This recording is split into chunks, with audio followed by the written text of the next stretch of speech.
Big shoutout sa sponsor ng pulutan natin ngayong gabi. Yes, sir. Yan o, napakasarap. Kalderetang kambing, Batangas style. Tikman ko muna bago ako mag-shoutout. Yan. Ayan, Although natikman nyo na. Natikman ko na pero titikman ko. Nakadami na kanina. Nakadami na Nakadami kalahati ng na boto. Oo, kalahati na yung tray. Ayan. Masarap siya. Masarap. Ito yung second na na-try kong kambing na style. Yeah. Una kong na-try is Indian style. Ito naman, Batangueña style. Batanggenyo Batangueño style. Ayan. May topper katena. Maraming salamat. Napakasarap. Nakakalahating tray na kami.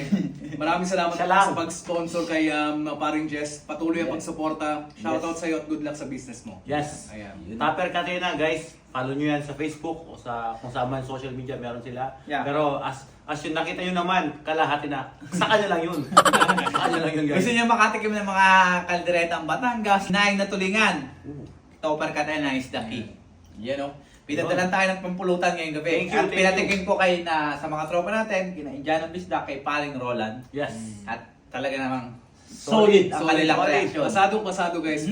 First time ko makatikim ng anything Batangas, Batanggenyong kaldereta. So kaya kambing. Solid. Sobrang sarap.